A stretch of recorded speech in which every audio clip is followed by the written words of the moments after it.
Algo Prestado, un podcast del diario AR con Tamara Tenenbaum.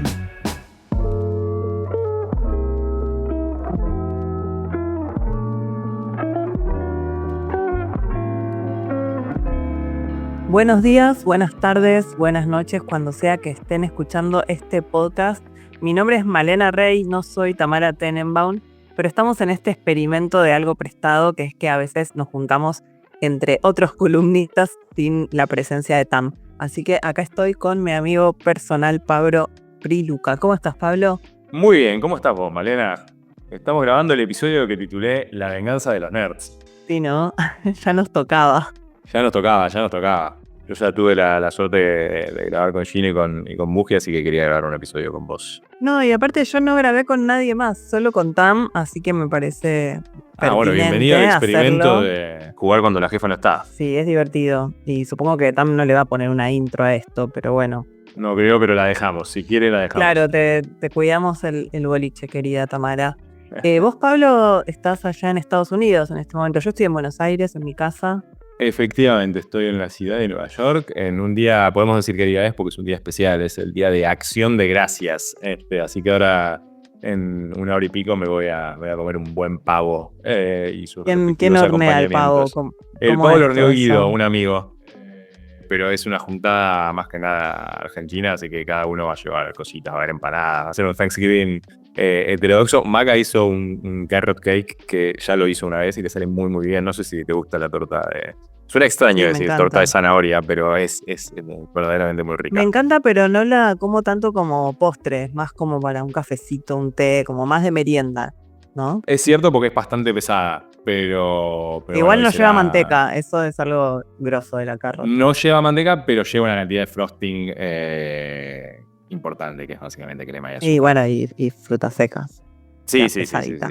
Qué rico, sí. bueno, genial. Así que Muy peli yankee, muy peli yankee, día de Acción de Gracia. Es una de las cosas, fue como uno de los, no quiero decir shock culturales, porque no sé, pero es muy importante el día de Acción de Gracias acá. O sea, te diría que es casi más importante que Navidad, que es algo que yo no sabía que era una celebración, pero no sabía que era tan importante. Cuando todavía estaba haciendo el doctorado en Princeton, mi director solía invitar a sus estudiantes internacionales, que sabía que no tenían bien a dónde ir en Thanksgiving, a pasarlo con su familia. Y la verdad que es una celebración linda, o sea, es una celebración donde se junta toda la familia a comer, a tomar algo. Está, la verdad más que nada para comer pavo, digamos, no es que hay una ceremonia que se dice. No hay ninguna ceremonia. No hay regalos. No sé si en algunas familias no se agradece, tipo, alguna cosa o algo así. La historia, obviamente, como de todas estas tradiciones, es medio turbina, o sea, es medio que como...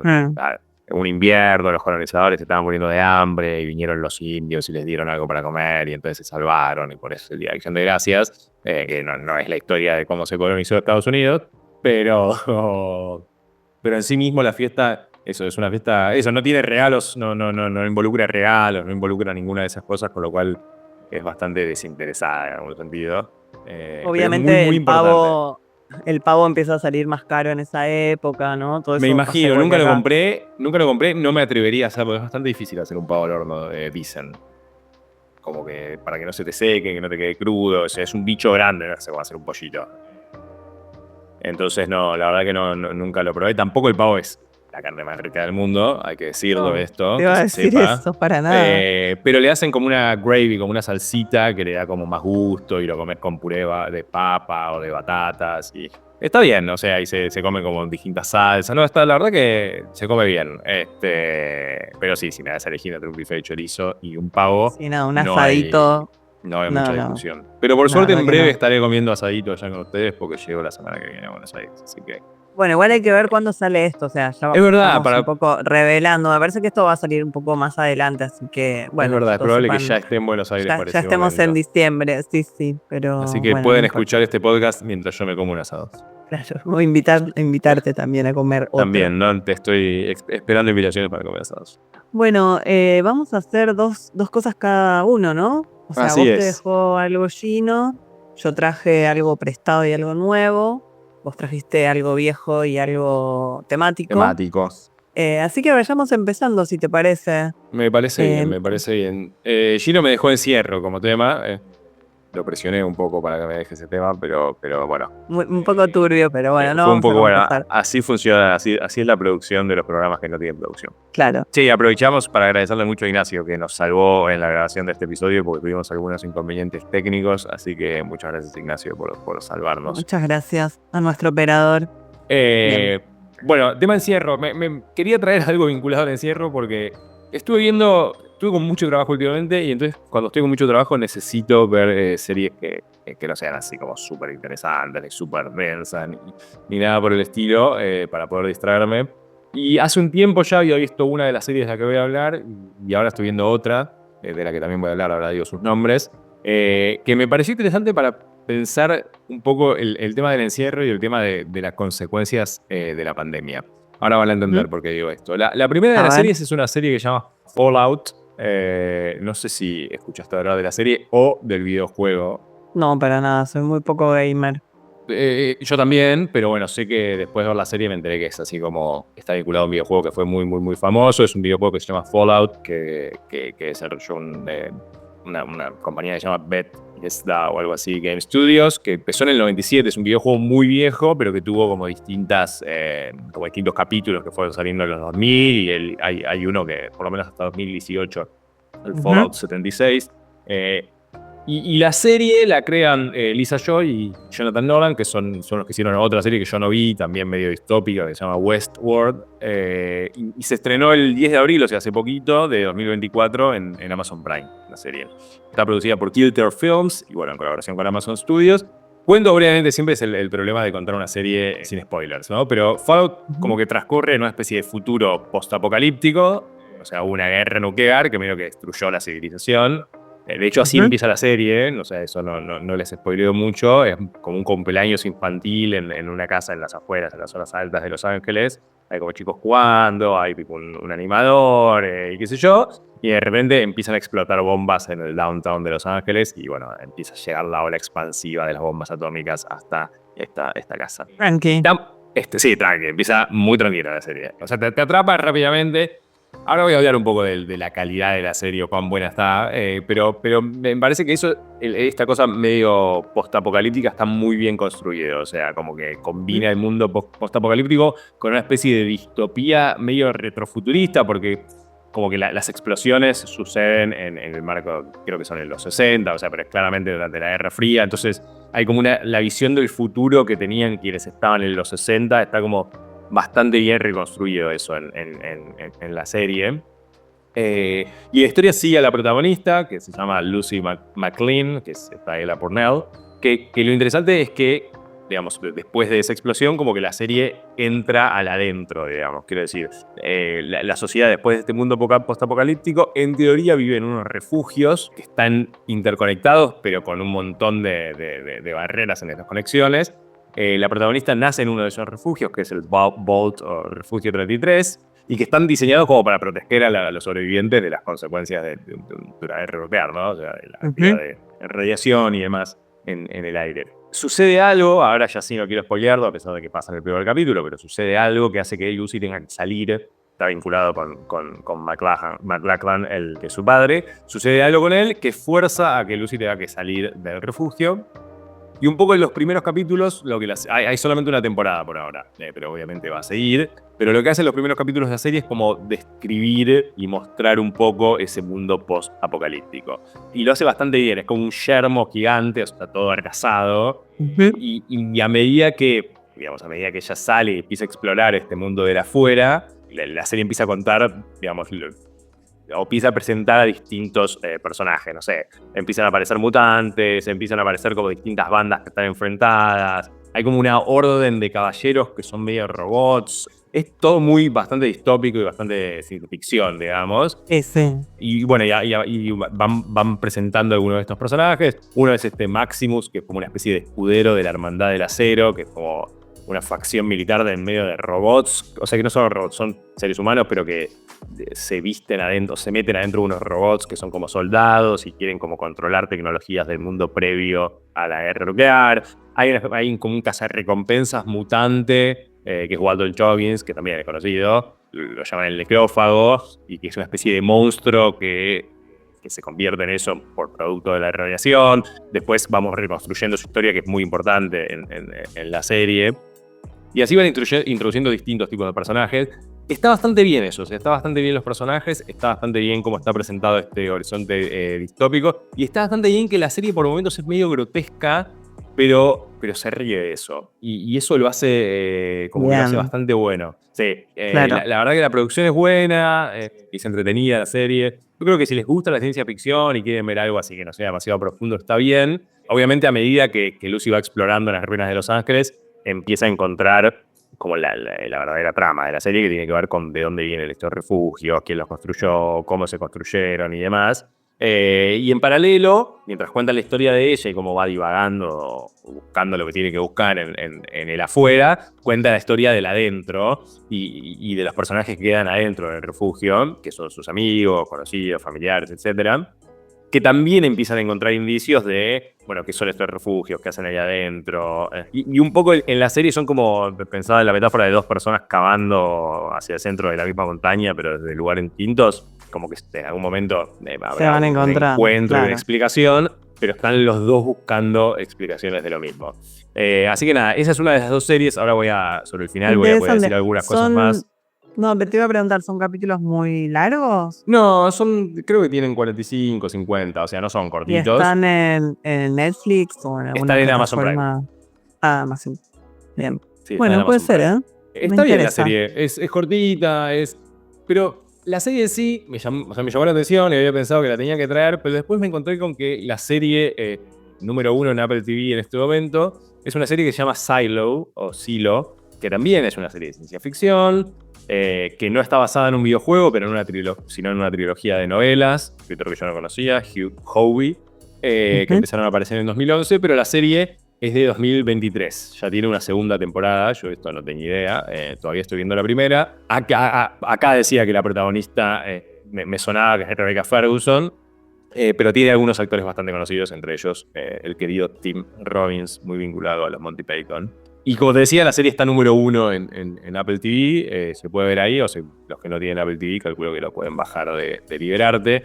Pero lo que me llamó la atención es que es otra serie que transcurre ambientada en una especie de futuro, no sé si post-nuclear, pero sí post-apocalíptico o algo así, donde toda la humanidad, o por lo menos lo que ellos conocen como la humanidad, vive en una especie de silo subterráneo que tiene como más de 100 pisos, y que en teoría está construido para protegerlos de un mundo exterior que es tóxico y donde no se puede vivir. Entonces, hay una sociedad muy organizada dentro del silo, muy jerárquica, ahora voy a explicar un poco de eso, que tiene como reglas muy estrictas que no se pueden romper.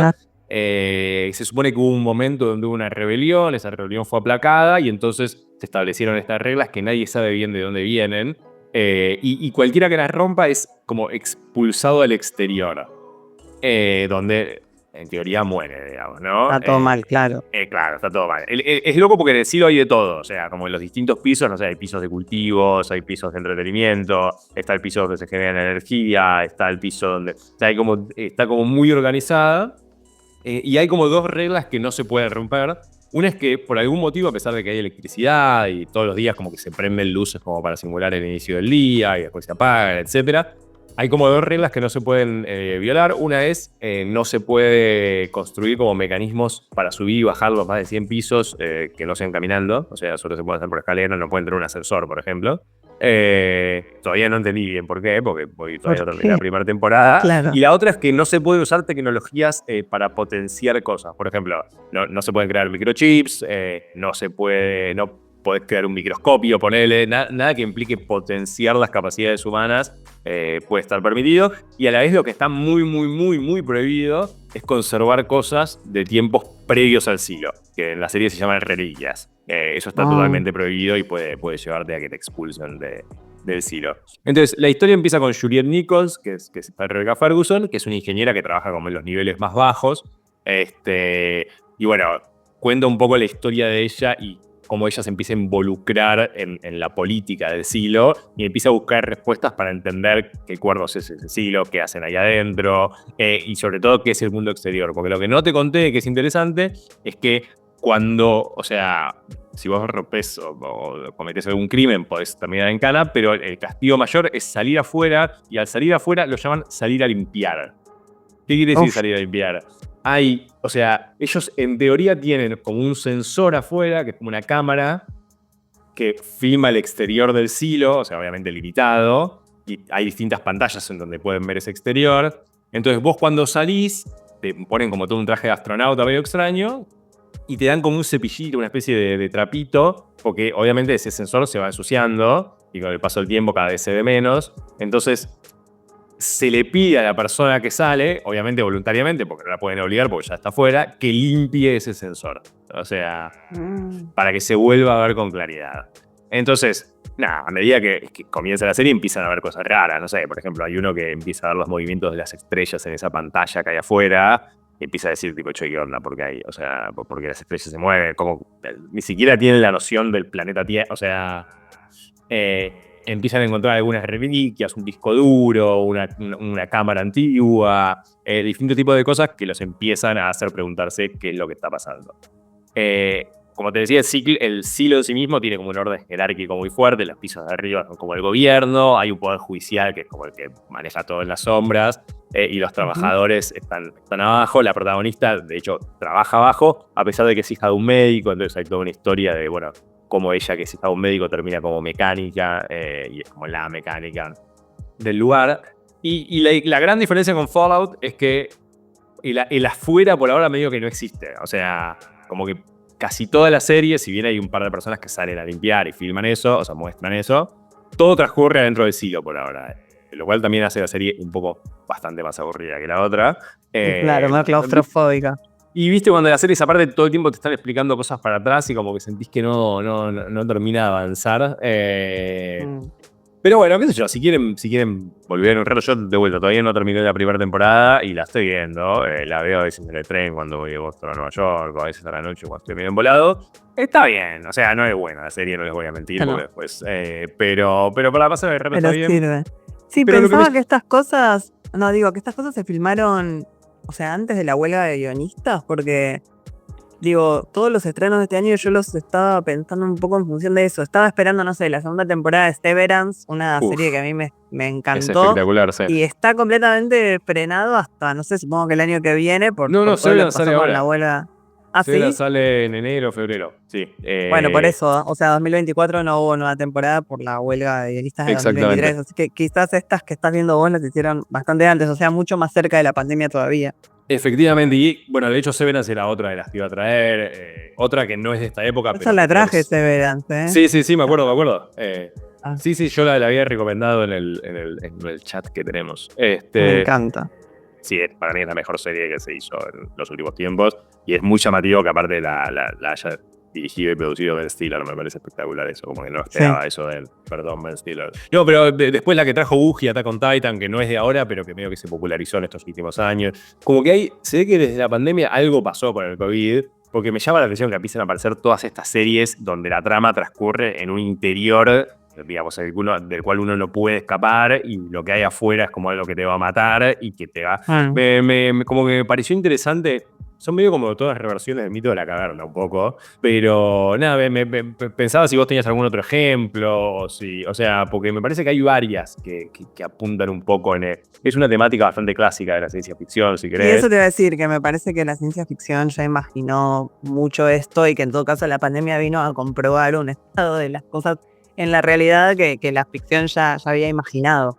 Sí, sin hablar, pero bueno, a la vez es interesante que justo ahora empiezan a aparecer estas series, o sea, ya como para un consumo masivo, no un libro de Asimov, sino series que son eso, top 1 de Apple TV, o que les va muy bien en Amazon Prime. Me parece que hay como no sabría cuál es el análisis a hacer, pero me parece que hay algo ahí de cómo los pegó la pandemia y cómo los productores pensaron que esa pandemia podía afectar a los consumidores, a la audiencia. Sí, eso pensaba, pero hay más gente que quiere ver distopías y pensar que todavía todo puede ser peor, mucho, mucho peor de lo que ya fue o de lo que ya es.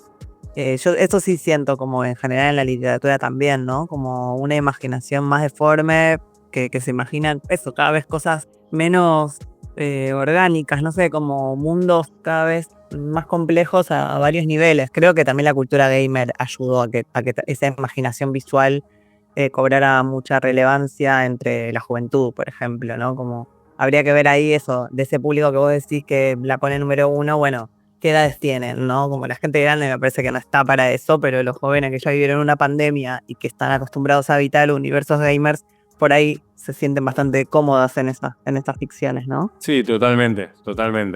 Había visto Fallout, después vi Silo y en un momento dije, che, ¿qué hice? O sea, como que 2 de las series más vistas de los últimos años son de tipo gente encerrada en un lugar que no puede salir. Me pareció interesante. Y bueno, me parecieron distintas formas de reflexionar sobre esto de los encierros y las consecuencias que pueden traer y demás, desde la ciencia ficción, obviamente, no desde un ensayo sociológico. Claro. Así que nada, si tienen ganas ahora que se vienen las fiestas, si termina el año y tienen un poquito más de tiempo para ver la tele, esta, si les gusta la ciencia ficción, son dos opciones en el menú. Bueno, buenísimo. Me interesa, como dice Tam, me interesa. Me gusta el arte. Me gusta.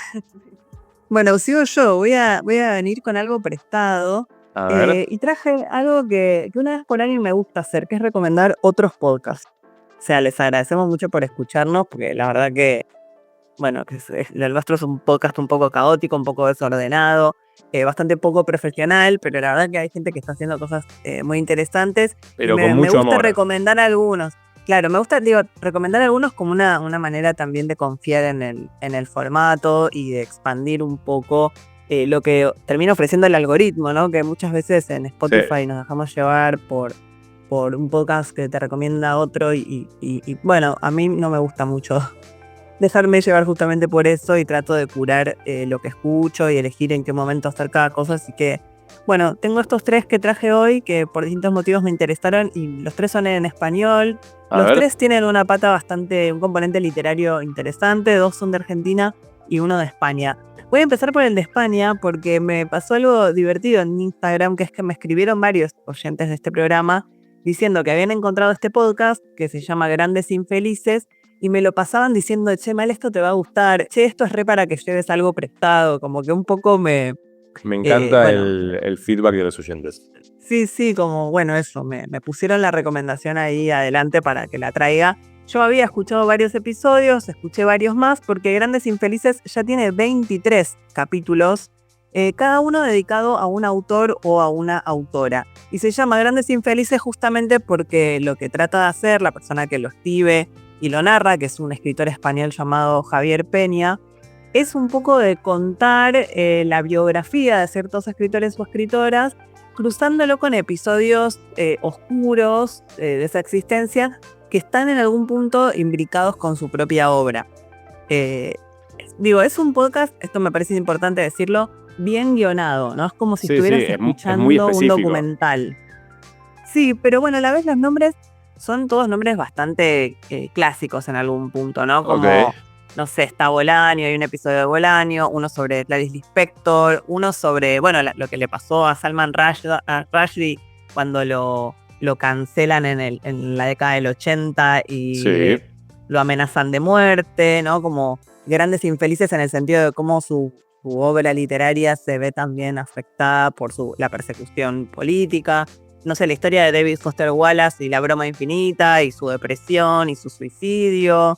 Hay uno de los últimos que es bastante interesante sobre Marguerite Duras y toda la historia del amante que ella tiene en Indochina cuando era una niña y cómo esa relación medio prohibida siguió rebotando a lo largo de toda su vida.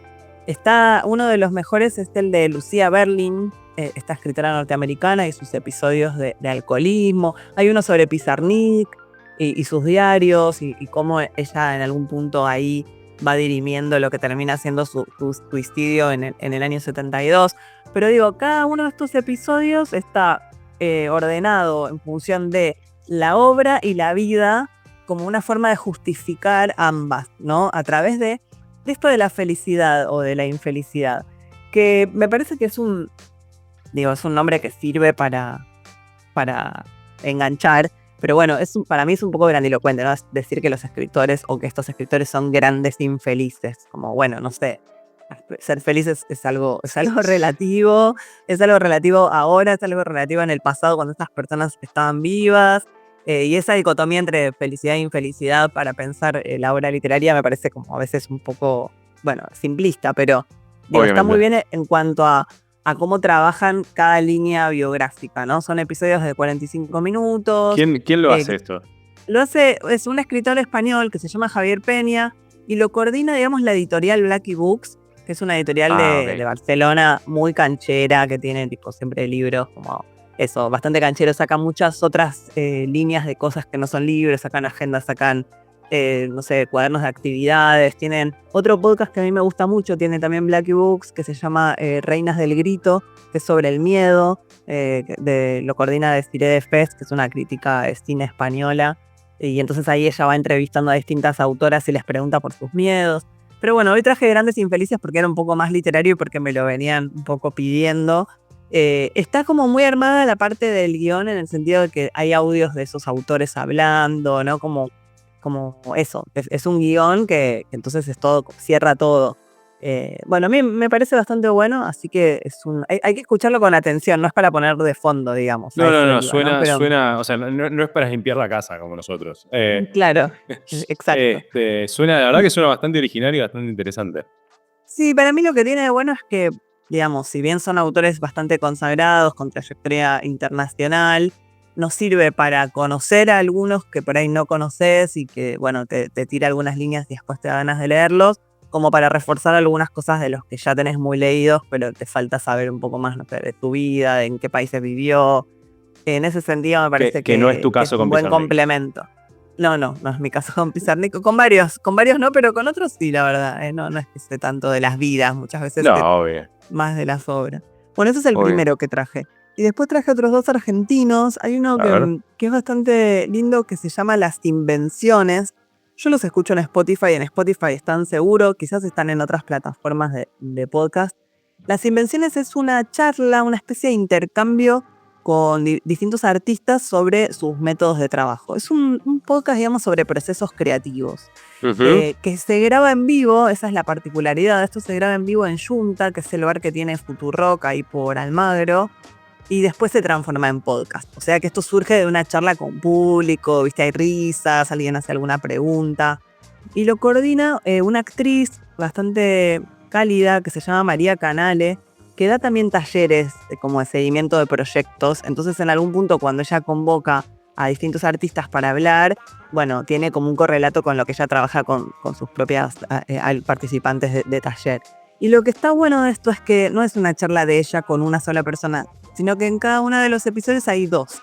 Por ejemplo, hay uno con Selva Almada y Inés Garland, ¿no? Bien literario. Pero hay otro más musical en el que habla con Barbie Recanati y con Paula Trama, que se cuelgan a hablar de la música que escuchaban de chicas y de los formatos y de cómo somos una generación que viene de lo analógico y cruza lo digital. Hay otro más LGBT con I. Acevedo, que es un escritor trans, y Silvina Giaganti. Y hay otro más del palo de los actores y las actrices, con la gran Valeria Lois y con Marcelo Subioto, que es el protagonista de Puan, si no lo ubican. Sí. Y lo que sí son todas conversaciones que sucedieron este 2024. La primera es de febrero y la última es de octubre. Así que está muy, en algún punto, actualizado respecto de los proyectos en los que estas personas participaron este año. O sea, es un podcast para escuchar ahora. Ahora, exacto. Y eso, son bastante informales. No es que ellos los entrevistados llevan algo preparado, ¿no? Como que van derivando con la conversación y en ese sentido está bueno lo que va generando María Canale, dándoles lugar y repreguntando algunas cosas, ¿no? Sobre todo cómo trabajan con los materiales, cómo hacen para que una idea o una ocurrencia después se termine convirtiendo efectivamente en un proyecto, el tema de las influencias. Digo, esas cosas que siempre van armando el proceso creativo están bastante bien representadas acá en Las Invenciones, este podcast que les decía. Me gusta, quería agregar una pequeña cosa. Pensé mientras hablabas de esto de grabar con público en vivo, que podríamos hacer el episodio de Navidad así, la tiro. O sea, sin Gino en una pantalla. Bueno, con Gino tipo gran hermano de fondo, en una pantalla gigante. Me gusta. Mirándonos hacia abajo. Bueno, las chicas españolas, las de Deforme Semanal, que es un podcast del que hemos hablado largamente, ahora directamente llenan teatros haciendo el podcast. Como que es más una función. No sé si nos da para un teatro, pero un barcito. Bueno, Pablo, si querés organizarlo, yo lo me voy sumo. Lo voy a pensar. Sí, voy a mover mis influencias. Dale. Bueno, el tercer podcast que les quería mencionar se llama Máquinas, así en plural, de escribir. Está también en Spotify. La verdad que me gustan mucho las entrevistas de Valeria Tentoni. Ella es una periodista cultural a la que sigo hace 1000 años, es también escritora, y ella trabaja hace mucho tiempo como editora del blog de Eterna Cadencia, que es un espacio interesante para leer, nuevas voces, para leer algunos artículos, análisis, entrevistas y cuestionarios. Tienen una serie de cuestionarios fijos que les hacen todas las mismas preguntas a distintos escritores. Y eso lo arma todo Vale.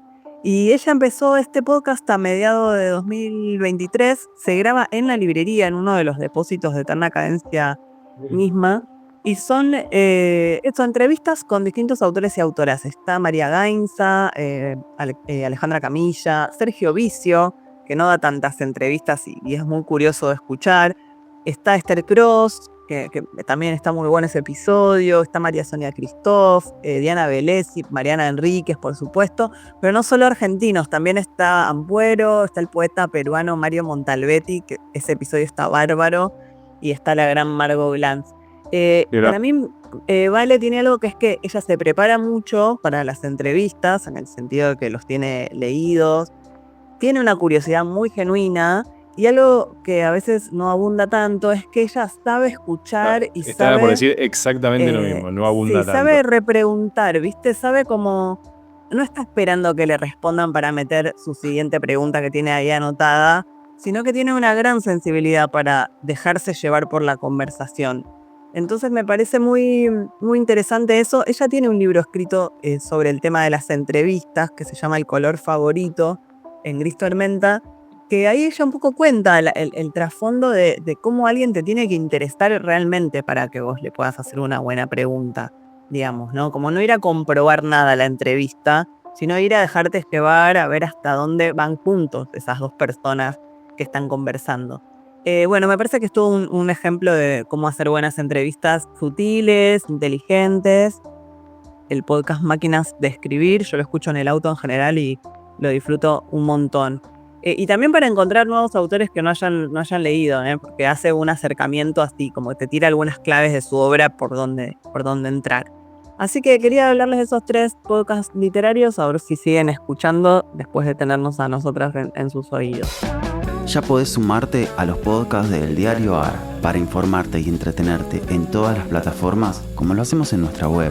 Somos un diario nuevo y queremos lo mejor para vos. Nos podés leer en eldiarioar.com o seguirnos en nuestras redes de Facebook, Instagram y Twitter, encontrándonos como el Diario AR. Traje un libro también, te lo mostraría, pero estamos grabando sin cámara. Es un libro que salió este año, en abril también. 2 cosas que se publicaron en abril, la serie y el libro. Que se llama La creación del Buenos Aires moderno, fútbol, asociaciones civiles, barrios y política, 1912-1943. Es un libro que escribió un historiador norteamericano, pero que trabajó muchísimo sobre Argentina, que se llama Joel Horowitz. Está editado por la Universidad de la University Press de la Universidad de Nuevo México. Y bueno, Horowitz, para los que vienen de historia probablemente lo conozcan, y algunos de Puan probablemente por ahí lo leyeron y no se acuerdan. Ya es profesor emérito en una universidad que se llama San Buenaventura, en Estados Unidos. Se doctoró en la Universidad de California, en Berkeley. No tengo el dato exacto de cuándo, pero por sus publicaciones entiendo que estudió con Alperín, lo cual a su vez me llevó a buscar datos biográficos del propio Alperín, porque Alperín Dongui, que es un historiador para los que no son argentinos que escuchan el podcast, Alperín Dongui fue un historiador muy, muy famoso de Argentina que después del 66, después de un golpe de Estado y de la intervención de la universidad que hubo en la Universidad de Buenos Aires y el golpe de Estado que hubo en Argentina, Alperín se va al extranjero, primero a Uruguay y después termina como profesor en Berkeley en 1971 y se vuelve un historiador obviamente muy importante para Argentina, pero también muy importante para los estudios sobre América Latina y muy importante en Estados Unidos en general. Berkeley, de hecho, es uno de los departamentos de historia más importantes de Estados Unidos y escribe un libro que se llama hay muchos libros que son muy importantes, pero escribe una historia contemporánea de América Latina, que durante muchos años era como el texto para leer una historia general de América Latina desde las independencias. Es un libro bastante complicado de leer y muy largo, pero es espectacular. Y Horowitz estudió con él. Estoy casi seguro que fue su estudiante doctoral, o por lo menos coincidieron en Berkeley mucho tiempo. Y obviamente conoce a todos los, publicó cosas en libros editados por Juan Carlos Torre, o sea, conoce a todos los historiadores, sociólogos en este caso, de Argentina. Las investigaciones de Horowitz son sobre todo sobre, como decía, historia política y social de Argentina, mucho sobre desarrollo urbano y movimientos políticos. Tiene un libro sobre la historia del partido de UCR, digamos, y la movilización popular del Partido Radical durante los años entre 1916 y el golpe del 30. Tiene otro libro sobre sindicatos en Argentina, el Estado y como el ascenso de Perón entre 1930 y 1945. Pero este libro en particular, cuando lo vi dije, ¿de qué será? Me habían pedido que lo reseñe, todavía no escribí la reseña, así que perdona la revista a la que le debo una reseña. Pero ya la voy a mandar. Pero lo que hace es como estudiar el rol de distintas asociaciones cívicas, digamos, de la ciudad de Buenos Aires, para entender un poco la cultura y la sociedad de la ciudad, pero también como la política de las primeras décadas del siglo XX. Y es un contexto bastante interesante para pensar eso, porque el libro empieza en el 12, que es cuando se sanciona la ley Sáenz Peña, o sea, Argentina empieza a tener voto masculino universal, digamos, secreto y obligatorio, lo cual hace que cambie la lógica de la política. Ahora voy a hablar un poquito de eso. Y al mismo tiempo la ciudad de Buenos Aires crece mucho, también voy a volver a eso en un segundo. Pero lo que sucede en ese contexto es que se consolidan algo que nosotros ahora estamos viendo un poco desaparecer, o que venimos viendo desaparecer, pero algo que tuvo mucho peso durante el siglo XX, que son las identidades barriales en la ciudad de Buenos Aires, ¿no? Sí, total. Y lo que dice Horowitz es que las asociaciones cívicas fueron centrales para entender la formación de esas identidades barriales. Y él estudia 4 tipos de asociaciones cívicas, una por la cual siento particular interés, pero todas son muy interesantes. Una son los clubes de fútbol, otras son las bibliotecas populares, las sociedades de fomento y las universidades populares, que de esas no te voy a poder hablar mucho porque es el capítulo que todavía no leí el libro. No, claro. Pero de las otras sí.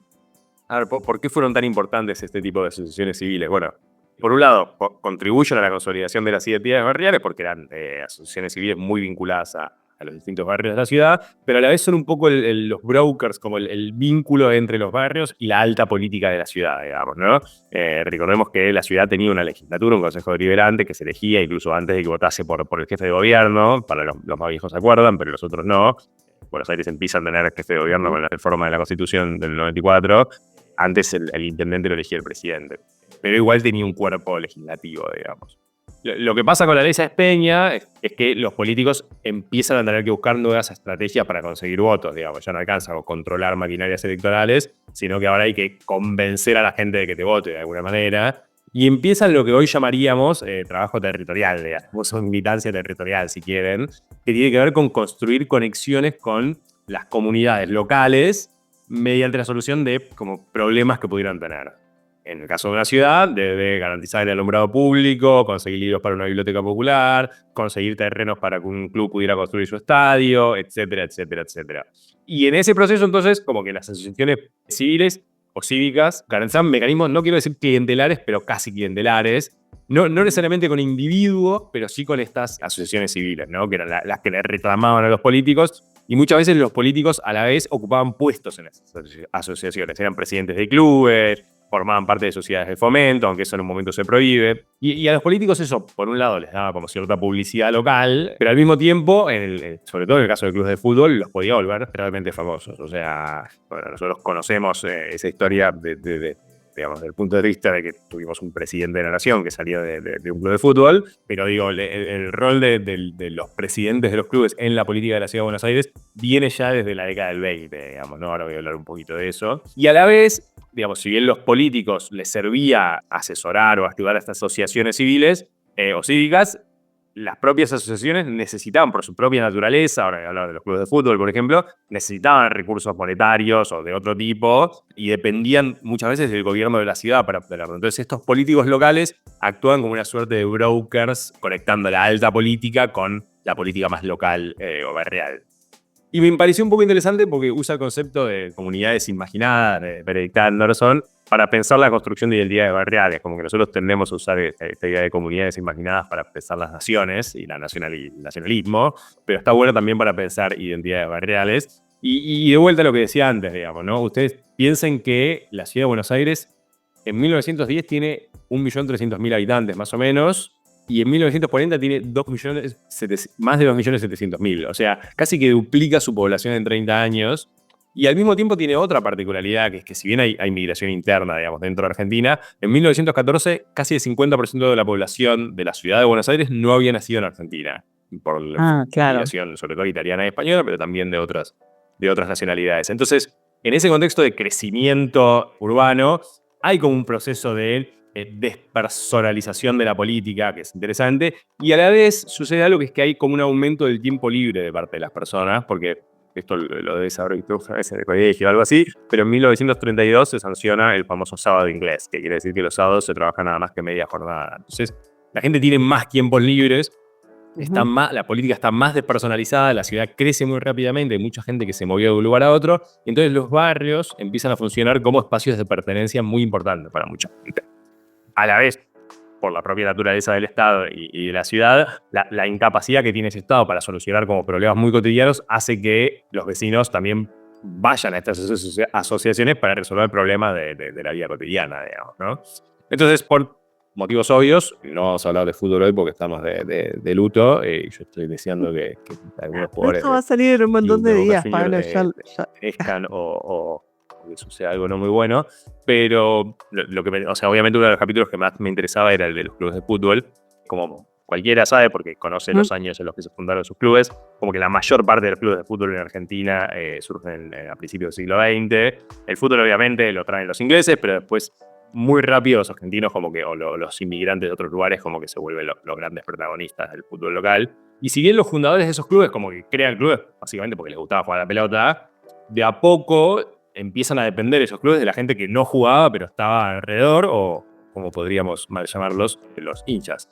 O sea, ellos eran los que básicamente podían conseguir plata pagando las cuotas, yendo a ver a los equipos, participaban de la vida social del club, etcétera, etcétera. Pero obviamente con eso solo no alcanzaba para solventar las necesidades de estos clubes que van creciendo cada vez más. Y a medida que los clubes crecen, entonces, el papel de los políticos locales como que se expande cada vez más y gana cada vez más peso. Y de a poco las elecciones en los clubes empiezan a parecer cada vez más a las elecciones políticas tradicionales, ¿no?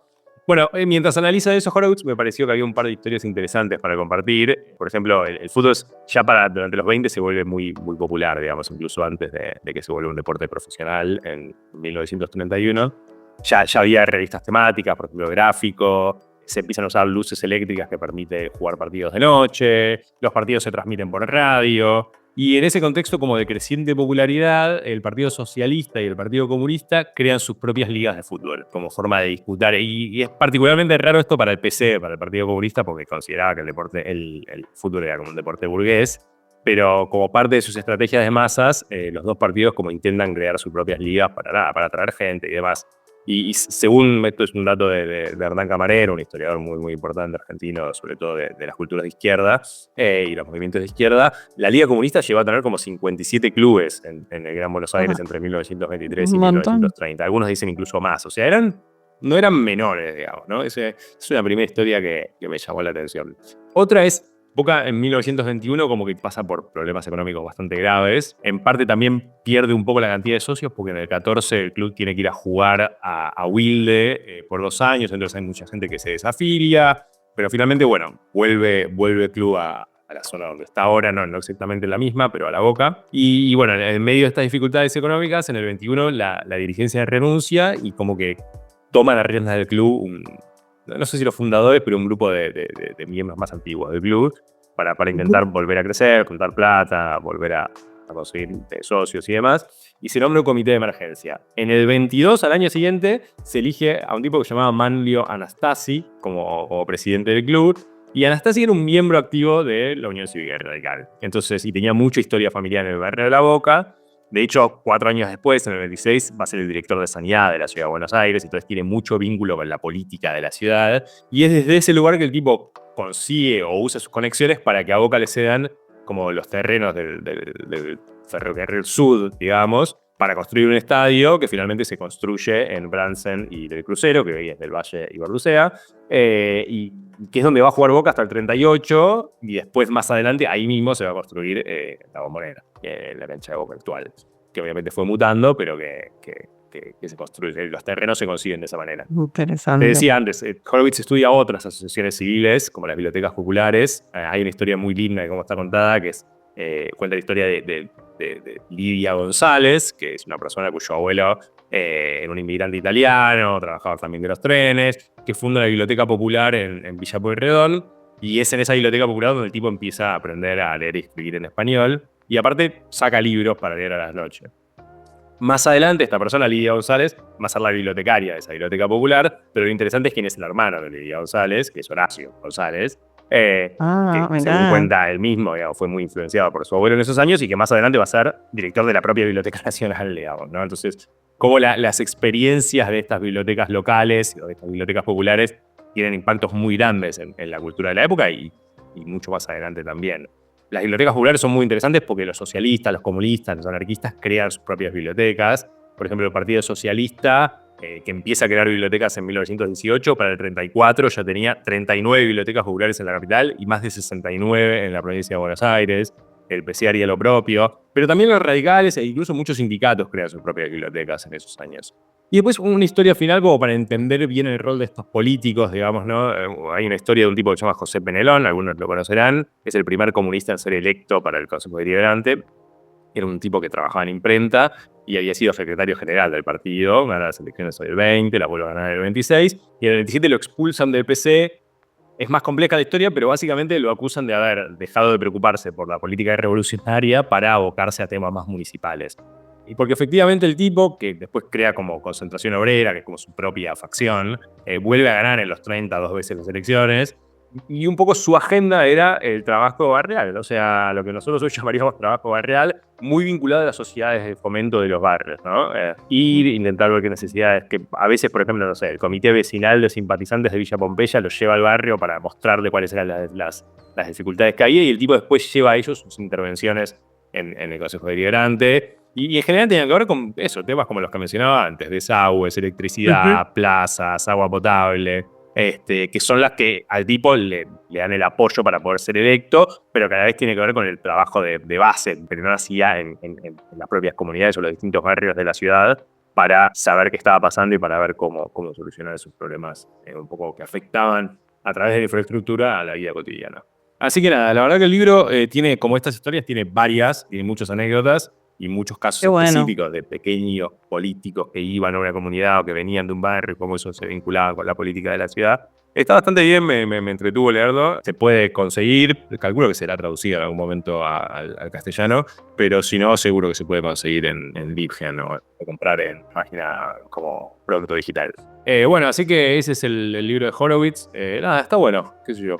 Para los que les interese conocer más de la historia de la ciudad, es un buen approach. Muy bueno, ¿no? Y pensaba mientras te escuchaba que loco como todas estas historias de clubes, de una vida comunitaria, social, barrial, terminan ahora en el presente representadas en campeonatos bancados por multinacionales, ¿no? Como camisetas que tienen como sponsors a las casas de apuestas online, ¿no? Como qué interesante es revisar la historia de los orígenes para también contraponerlo con lo que está pasando ahora y con todo el debate que se viene sobre la STAD, ¿no? Todo lo que quiere hacer Macri, lo que quiere hacer Scioli con los clubes. Sí, efectivamente. Nada, me impresionó bastante. No, y un poco lo que te decía al principio, es interesante cómo el tipo en el libro reconstruye la formación de un tipo de identidad que nosotros estamos viendo desaparecer, digamos.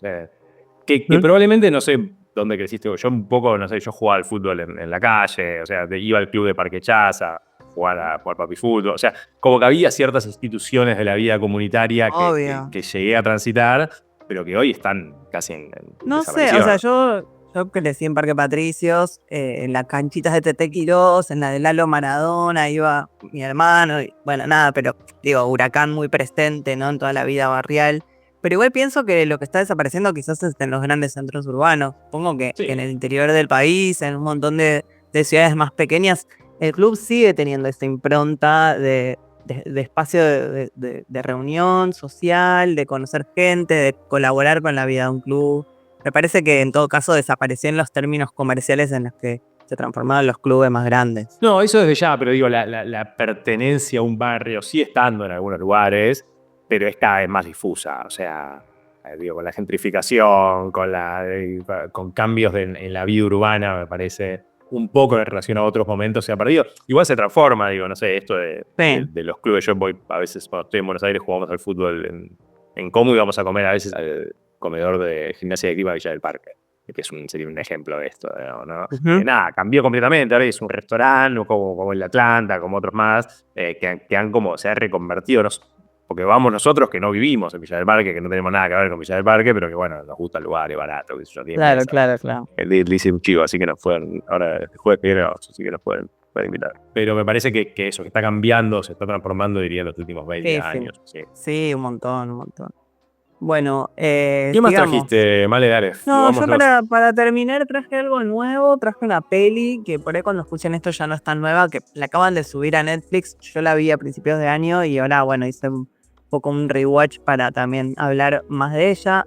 Voy a hablar de Vidas Pasadas, Past Lives. Es una ópera prima de una directora coreana que se llama Celine Song, que para ser una ópera prima tuvo un recorrido increíble. Fue nominada al Oscar para Mejor Película y Mejor Guión. No ganó ninguno de los dos, pero digo, ya que una ópera prima llegue a las grandes ligas es un montón. Y es una película, un drama romántico, podríamos decir. A mí me gustó mucho. De esas películas que me dejó regulando varios días pensando en el mejor sentido, ¿no? Como no triste, pero sí como reflexiva. Me puso como en un estado reflexivo. Y no sé si la viste, me parece que no. No, te dije, la quería ver ayer a la noche, pero se terminó haciendo tarde y no llegué. Pero es lo que tiene de bueno, que me atrajo, de otras múltiples cosas, es que es una película razonablemente corta, no dura 3 horas y media como las películas actuales. No, es una película corta. Igualmente va a una velocidad lenta, digamos, no esperes algo de acción tipo las series que trajiste. No. Pero bueno, la premisa es una película, a ver, para mí, ¿no? Como simple, pero bastante profunda. Simple en el sentido de que los personajes están muy adelante, son solamente 3 personajes, 2 protagonistas y un tercer personaje, digamos. Eso más o menos sé de qué va porque vi el claro. trailer. Bueno, lo resumo brevemente.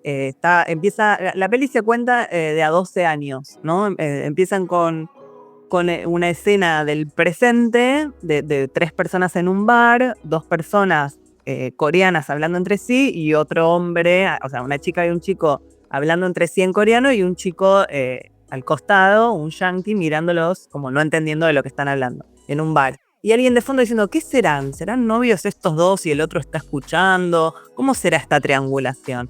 Y a partir de esa escena muy sencilla van al pasado y ahí la película empieza a contar que efectivamente esa chica que estaba ahí era una niña en Corea en la década del 80, que tiene un muy amigo de la primaria o de los primeros años de la secundaria, digamos a los 12 años, con el que tiene un vínculo un poco más especial que con el resto. Vuelven solos caminando de la escuela, comparten ciertas cosas, y esta chica con su familia la familia de ella decide emigrar y viajar de Corea a Canadá. Okay. Entonces tienen un último encuentro antes de irse. La mamá de ella la acompaña a verse con él y la mamá de él, y ellos pasan toda una tarde juntos y después se tienen que separar, digamos, medio por las circunstancias de la vida. Pero no pasa nada, no es que se dieron besos, nada, era como una relación de una amistad muy profunda, infantil, ¿no? Amigobios. Claro, con esa, digamos, impronta de la infancia que se generan unos recuerdos que después vas a entender por qué te hicieron ser lo que sos en algún punto, ¿no? Bueno, pasan 12 años y efectivamente esta chica, que se llamaba Nayang, cambia su nombre y lo occidentaliza. Se llama Nora Moon, ¿no? Esa es una de las primeras cosas que muestra la película, cómo cuando alguien migra de Oriente a Occidente, bueno, cambia su lenguaje por completo y cambia un poco su identidad.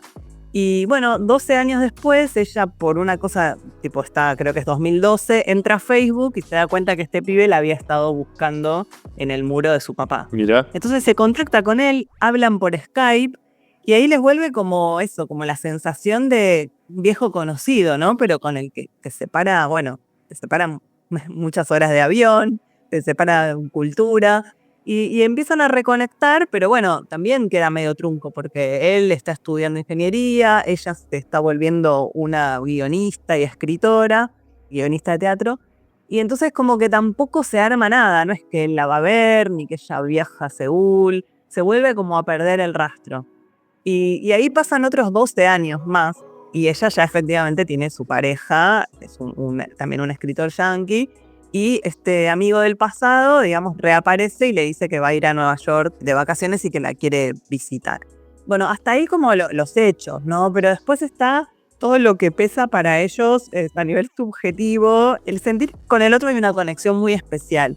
A mí lo que más me gustó de la peli, además de la sutileza y de la sofisticación para narrar a ellos dos y a sus desencuentros y a su especie de intimidad sin tocarse, porque ellos, digamos, no es que tienen una relación, es que instala mucho una pregunta que a mí me parece muy del orden más romántico, que es, ¿qué hubiera pasado si? Sí. ¿No? Que es una pregunta que a todas nos torturó en algún momento de nuestra vida, ¿no? ¿Qué hubiera pasado si en vez de irme con tal me hubiera quedado con tal otro? ¿O qué hubiera pasado si ese pibe me hubiera pedido tal cosa? ¿No? Como todas las vidas Sí. Que no tuvimos porque al final tomamos otras decisiones o priorizamos otras cosas y quiénes hubiéramos sido si eso efectivamente hubiera sido de otra manera, ¿no? Me encanta la premisa. Eso está tomado de una manera increíble en la peli. Porque hay algo de eso que se les escapa todo el tiempo, pero a la vez los atrae muchísimo, ¿no? Como, ¿te acordás de mí? Sí, pero ¿de qué mí te acordás? ¿De qué secreto te acordás? Porque yo ya no soy eso, ¿no? Como que los une un pasado, pero no hay un futuro en ese sentido. Y bueno, y ella, la directora, digamos, estuve buscando un poco cuán autobiográfica era la peli. Hay cosas que sí, o sea, ella emigró efectivamente a Canadá, efectivamente conoció a su pareja en una residencia, efectivamente está casada con un yanqui que también es escritor, como que hay muchas cosas que sí, pero en ningún momento dice nada demasiado contundente sobre ese hombre coreano de su pasado, entonces no sé hasta ahí cuánto lo está reservando, lo está preservando o cuánto es una ficción. Pero hay algo muy, muy hermoso de cómo ella, como migrante y como cineasta, puede representar todas las costumbres que dejó atrás y cómo el vínculo con esta persona de Corea es también un idioma compartido, un lenguaje privado que expulsa a todos los demás, ¿no? Hay muchas escenas en las que ellos están hablando en coreano en medio de Nueva York y nadie más los entiende. Y eso es algo que ellos tienen para ellos solos, ¿no? Claro. En el medio del ruido. Y algo que también me parece muy interesante es que esta tercera persona, para completar el triángulo, que es el marido de la protagonista, en ningún momento está tomado como una contrafigura o como el malo que los viene a separar. Eso está muy bien, porque yo cuando aparece el marido, vos querés que se quede con el coreano en algún punto, pero el marido es un copado. El marido es un copado que está diciendo, che, pero esto es algo re importante de tu identidad, tenés que ir a fondo con esto porque es algo que no tenés de otra manera, ¿no? Bueno, y está muy bien que no muy haya como mind. esa cosa de rivalidad masculina por a ver quién se queda con la mina, que es una cosa viejísima ya en este momento de la vida. Y bueno, y después la película tiene toda una deriva sobre una frase coreana que es yin-yang, que quiere decir como la conexión de dos seres. Esa parte a mí tanto no me atrajo. Sí. Como que hay una predestinación, ¿no? Que para mí eso no va mucho por ahí, digamos. Pero los recursos cinematográficos por los cuales la directora muestra a ella es muy seductora. Está muy bien el casting. Y cómo escapa a generar planos en donde ellos estén juntos. Son como que se ven mitades o están siempre con algo en el medio que los separa. Es muy interesante ver dónde hace foco y dónde hay una cosa más difusa en esa relación entre ellos que no termina de concretarse. Y también en la tensión romántica que se va construyendo, que de eso no voy a decir nada, pero escala, ¿no? Hay algo que está escalando, que vos sentís que algo hasta en algún momento tiene que brotar. Sí. Me pareció muy, muy romántica, muy sutil, muy elegante, muy sofisticada, muy seductora y muy profunda la película. Para cierta generación, ¿no? Pensaba que a mí esta película me conmueve, pero no sé si a una chica de 20s que está viendo Love is Blind con Wanda Nara en Netflix le va a pasar algo así, ¿no? Love is Como que Blind es también una serie en la que actúa Wanda Nara, perdón, no tengo idea que vi que la gente Bueno, estaba Love is hablando. Blind está tipo toda la ciudad empapelada con unos carteles de Love is Blind, que es una serie yankee que ahora, digamos, importaron el formato. Está Wanda Nara de presentadora con Darío Barassi. El otro día puse a ver qué era, porque yo no tenía la puta idea qué era, y me horroricé porque es una serie en la cual, no sé, creo que son 10 hombres y 10 mujeres, es que no se conocen, no se pueden ver, y tienen citas a ciegas de 15 minutos para hablar, tipo re random, no puedes verte, pero en esas, no sé, 10 citas, tenés 10 días y tenés que elegir a uno para casarte. Sin verlo, sin olerlo, sin besarlo, tipo. Una versión degradada del viejo Cupido. Claro, exacto, es como un Cupido, pero con consecuencias legales, porque le estás pidiendo casamiento a alguien, le estás diciendo te amo. Un Cupido terminaba la hora y se daban vuelta y estaba todo bien, se veía. Bueno, no sé, como una cosa muy de la superficialidad, ¿no? Como de esta cosa más profunda del amor, ahora en esta cuestión tan espectacular de los realities, de repente es decir te amo es algo súper superficial, ¿no? Sí, obvio. No sé, todo eso a mí me pone un poco de mal humor. Sí, no, me imagino. No, me quedé con algo de la serie con esto que decías de la predestinación, porque yo hace unos episodios traje una serie que te vuelvo a recomendar específicamente, porque ahora la seguí viendo y la verdad que es muy buena, que es Pachinko, que es sobre la ocupación japonesa de Corea y la vida de los migrantes coreanos que terminan en Japón durante esos años y bueno, y el presente. Pero una de las cosas que aprendí que no tenía tan claras es que hay una no es militancia, pero hay como una, digamos, el protestantismo, distintas ramas del protestantismo llegan con mucha fuerza a Corea. Y lo que decías de la predestinación y esto de que haya un concepto vinculado a la predestinación, me preguntaba si hay algún oyente que sepa más de Corea, si tiene, porque una de los grandes dogmas, sobre todo de algunas ramas del protestantismo, en particular el calvinismo, tiene que ver con la teoría de la predestinación, esto de que uno está predestinado a salvarse o no, y no hay nada que pueda hacer para... Lo que decía Weber en la ética protestante y el espíritu del capitalismo. Y me preguntaba si tenía alguna relación con esto, ¿no? Con la predestinación en esta película y vinculada a otra cosa. Pero si habría alguna conexión, pero nada, es un pensamiento. Bueno, Buji sabe un poco más de Corea que nosotros, pero ahí Buji es la coreanóloga, es verdad. Claro, nos puede debería decir. poder iluminarlos. Así que para el próximo episodio, que creo que le toca a Buji. Le toca a Buji, sí. Yo estaba pensando, se me ocurrió un tema para dejarle. A ver qué te parece. La nostalgia. Me gusta y no fue tocado, así que es un buen tema para dejarle a Buji. Más abstracto de lo que veníamos manejando, pero bueno, Buji, fíjate. Pero aparte del tema, le encargamos que nos explique esto. Sí, que nos explique esto. No, decía que antes de irnos no dijimos nada de Blue Sky, si vos estás en la nueva red social. Yo ya estoy en la nueva, todavía estoy. Yo también estoy. Veo que Tam estaba tipo desde 2023 ya, pionera. Ella es siempre pionera. La verdad, siempre pionera. Estamos en la nueva red social, nada, nos encuentran con nuestros mismos arrobas, no es el caso. Y bueno, por ahí en otro episodio podemos hablar un poco de lo que implica migrar de una red social a otra. Se lo deberíamos dejar al especialista, al señor Gino Cingolani. Sí, estaría bueno. Bueno, Pablo... Bueno, vale, un gusto este episodio. Un gusto igualmente, espero que se hayan entretenido, y hayan anotado las 1000 cosas que mencionamos. Gracias por estar ahí y hasta la próxima. Chau. Fue un podcast del diarioar.com. Encontranos en Facebook, Instagram y Twitter como El Diario Ar.